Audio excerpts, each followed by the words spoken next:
What exactly is this thing that we call ego or ego mind? I'm sure you've heard the acronym EGO, edging God out. I like it. So what exactly is this thing that we call the ego? Is it actually a thing we have? Or is it a process that we feel?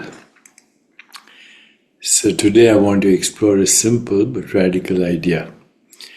What if the ego is at bottom just a changing sensation?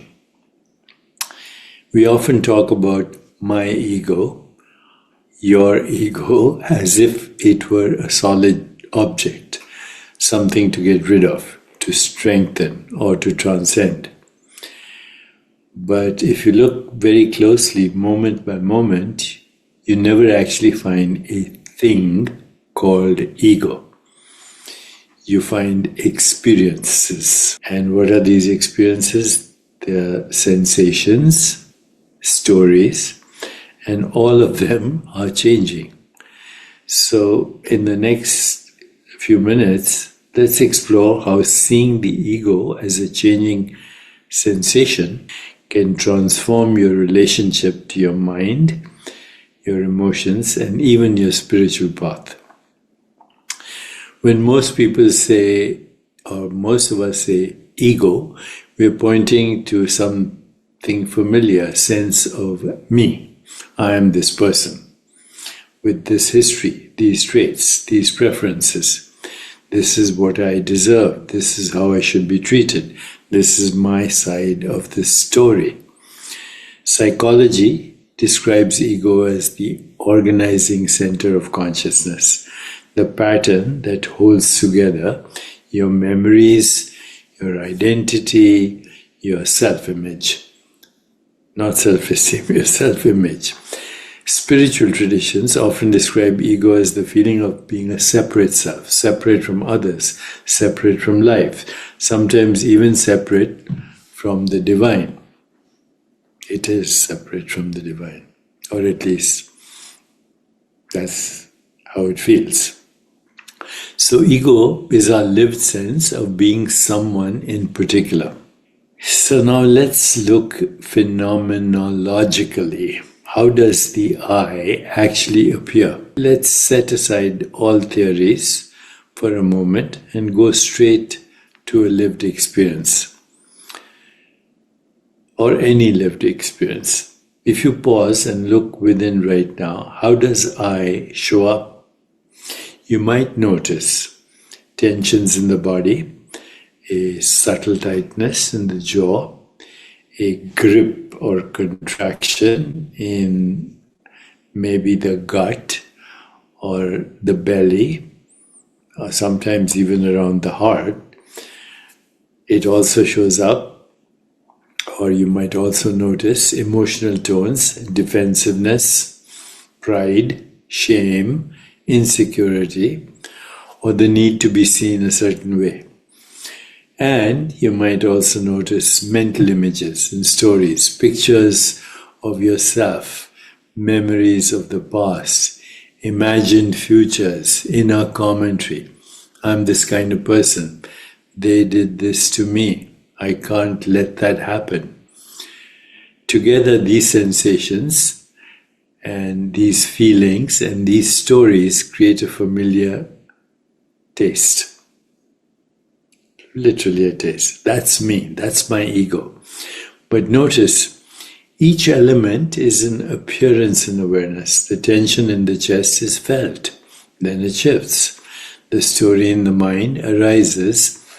Then another story replaces it. Even the emotional tone has a beginning, a peak, and an end. What you can directly observe then is not a fixed ego thing, but a dynamic constellation of experiences.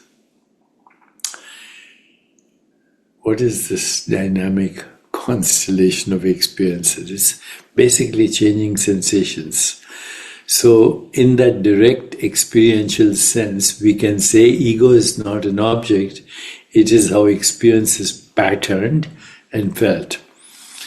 Calling ego a changing sensation points to three important insights. It desolidifies the ego. Instead of a heavy, permanent me, you begin to see a flow of sensations, emotions, and thoughts. They come and go in awareness. The ego becomes less like a concrete wall and more like a weather pattern, real in its effects but constantly moving. That's number one. Number two, it reveals ego as appearance, not essence. If ego is experienced as changing sensations, then the I you normally identify with is something appearing to you, not what you fundamentally are. You are the space in which sensations of me arise and subside. Thirdly, calling the ego a changing sensation opens the door to freedom. When ego is seen as a pattern rather than a fixed identity, there is room to breathe. There is room to respond instead of react. There is room to relate to ego rather than be trapped inside it. So, what this phrase, changing sensation, leaves out is, of course, not the whole story. From a psychological perspective, ego is also a functional structure. It organizes perception, what we call reality testing, decision making. It mediates between instinct, a perceived outer world, and our internalized values. It's not just a momentary feeling, it's an ongoing pattern that develops over time. If we take the phrase too literally, the phrase changing sensations, we may underestimate how deeply conditioned and structured the ego is. You can't simply snap your fingers and say, oh, it's just a sensation, and expect all egoic patterns to dissolve. These patterns are woven into our early attachment, our culture, our relational history. So let's do a short experiment together. Take a breath. Let your shoulders soften. Let your jaw relax. Now silently say the word I to yourself. Just the simple thought, I. As you say I, notice what happens in your experience. Is there a movement or contraction somewhere in the body? Is there an emotion, maybe subtle, that accompanies I? Is there an image of yourself, a memory, a role, a face, a story? Stay with that for a few moments. Notice the cluster of sensations, feelings, and images that gather around the simple word I, the most common word used in any language. Now, instead of being the I, watch it. Let the sensations be known. Let the emotions be felt. Let the images be seen. Then ask quietly inside, without these sensations, these stories, what is I right now? Am I the changing sensation or the aware space in which it appears? You don't have to get an answer in words, just feel into the question. Seeing ego as a changing sensation doesn't demonize the ego and it doesn't glorify it. It simply repositions it. The ego becomes a useful interface with the world, not your fundamental reality. You can respect its psychological functions, boundaries, discernment, ego, without worshipping its stories. And when the ego is triggered, you have an option. Instead of saying, I am this anger, this shame, this pride, you can recognize here is a pattern of sensations and stories passing through awareness. Over time, this shift can be profound. The ego doesn't have to be annihilated.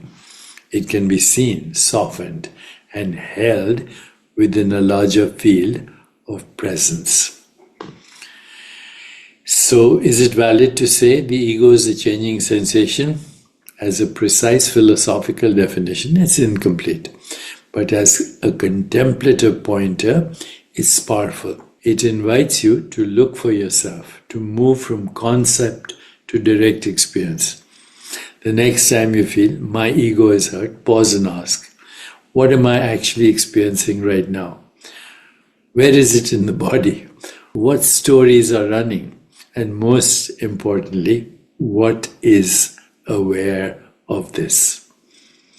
In that simple shift of attention, from being the pattern to witnessing the pattern, the grip of the ego begins to loosen, and a deeper, quieter sense of self starts to shine through.